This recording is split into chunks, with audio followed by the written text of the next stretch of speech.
내 느낌이 좋든 나쁘든 상관없이 하나님을 향해서 두 손을 들고 항복하는 것이 기독교가 말하는 성경적인 예배입니다. 오늘 본문을 보세요. 엘리야가 하나님을 만나는 장면이에요. 크고 강한 바람이 먼저 지나갑니다. 근데 그 속에 하나님이 안 계셨어요. 그 다음에 강하고 아주 엄청난 지진이 일어났습니다. 그 속에 하나님이 계시지 않았습니다. 그 후에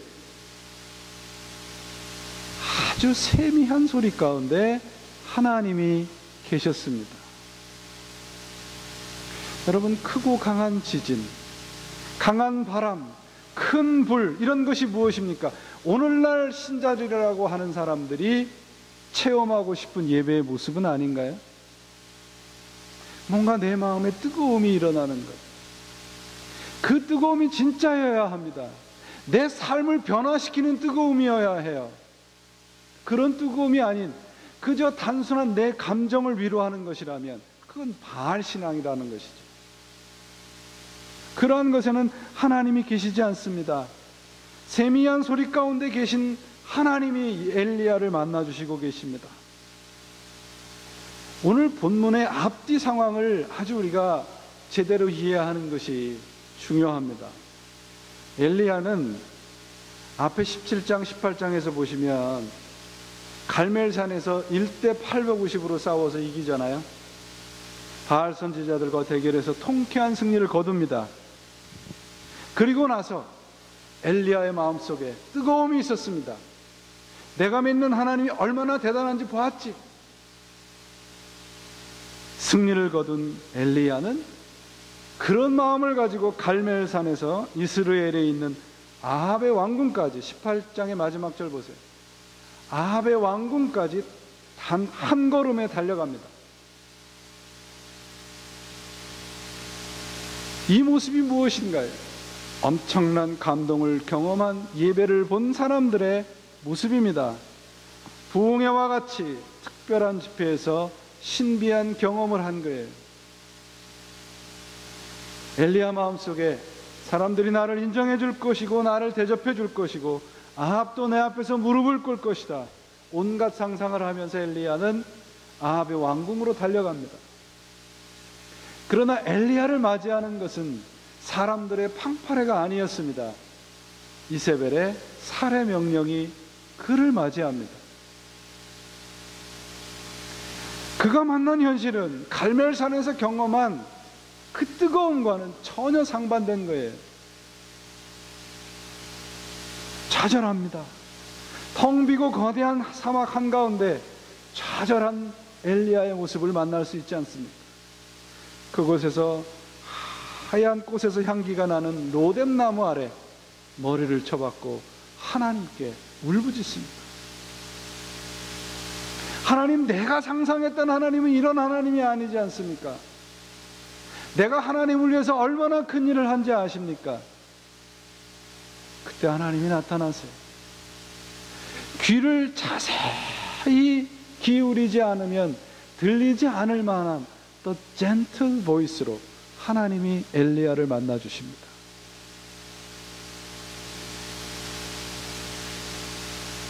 좌절과 실패감과 엘리야가 경험했던 뜨거움과 상관없이 하나님은 the gentle voice로 그와 만나 주세요. 내 느낌, 내 감정 상관없이 하나님을 만나는 장면이지 않습니까? 성경에서 오늘 이 본문은요, 이스라엘의 신앙의 귀중한 터닝 포인트가 되는 장면입니다. 하나님이 천둥 번개와 같이, 지진과 같이 그런 속에 계시는 자연신과 같은 분인 줄 아는데, 내가 대화할 수 있고 만날 수 있고 나의 인생의 모든 것을 동행해 주시는 인격적인 하나님이 되시는 그런 하나님을 만나는 장면이에요. 이 장면에서 바알 신앙과 야훼 신앙의 분명한 차이를 보여주십니다. 그리고 15절에서 18절에서 새로운 비전을 주세요. 시리아로 가서 왕을 다른 사람을 삼아라. 내 후계자로 엘리사를 후계자에게, 엘리사라고 하는 후계자에게 모든 너의 사역을 다 주어라. 무슨 의미인가요? 하나님은 이스라엘이라고 하는 작은 나라의 민족의 하나님같이 작은 하나님이 아니라는 말씀이고, 엘리야에서 엘리사로 사역이 승계되는 그 의미는 하나님이 하시겠다는 거예요. 엘리야가 하는 것이 아니고 엘리사가 하는 것이 아니고 하나님이 하시겠다는 겁니다. 그렇다면 우리가 이 장면에서 예언자적인 신앙과 바알 신앙의 차이가 무엇인가를 분명히 알아야 합니다. 주인이 누군가요? 우리 인생의 주인이 누구라는 겁니까? 바알 신앙은 하나님을 내가 조종하고 통제하려고 하는 신앙이에요. 오늘날 우리 교회에 바알 신앙적인 요소가 얼마나 많은지 아세요? 내가 원하는 것을 위해서 백일 기도를 마다하지 않아요. 1000번째 헌금을 마다하지 않아요. 무엇을 위해서 하는 건가요? 나의 이기심? 내가 원하는 것을 위해서 어떤 것도 서슴지 않는 것, 이게 바알 신앙입니다. 하나님은 안 계세요. 예언자적인 신앙은 무엇인가요? 그러면 하나님을 주인으로 인정하고 그분의 뜻대로 살아가는 것입니다. 그 증거가 엘리야가 만난 까마귀와 사르밧에 있는 과부예요. 그 하찮은 까마귀를 들어서 엘리야를 먹이시는 하나님, 정말 힘이 없고 세상 사람들이 무시하는 그 사르밧의 과부를 들어서 엘리야를 먹이시는 하나님, 내가 칭얼거리지 않아도 하나님은 우리의 인생의 문제를 담당하게 해가시고 문제를 해결해 주시는 분이시라는 겁니다. 엘리야 시대는 무엇이 참 신앙인지 분별하지 못했던 신앙입니다. 시대입니다. 내가 잘 살고 건강하면 잘 믿는다고 생각했던 시대예요. 그러나 엘리야를 통해서 우리들에게 보여주시는 예언자적인 신앙이란, 내가 하나님 안에 있으면 까마귀를 들어서라도 하나님은 우리를 먹이시는 분이세요. 사르밧의 과부와 같이 힘이 없고 가난한 과부를 들어서 우리들에게 먹을 것을 주시는 분이십니다. 곧 우리의 인생을 하나님이 책임져 주신다는 겁니다. 여러분, 그리스도인은 세상의 사람들의 이해나 인정을 구하지 않아도 됩니다.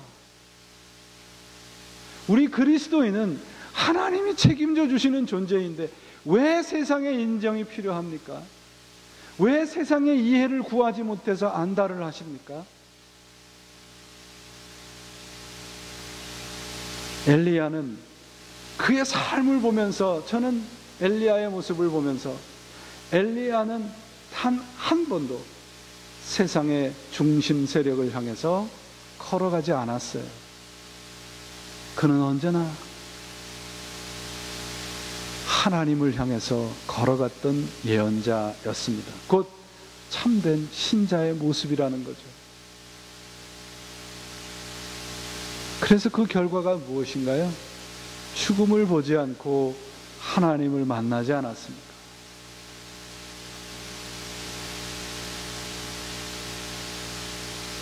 사랑하는 여러분, 우리가 하나님의 사람으로 살아가기 위해서는 내가 의도적으로 헌신하고 노력하지 않으면 안 됩니다.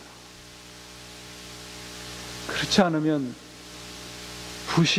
불이불식간에 세상의 마음들이 우리 안에 들어와요.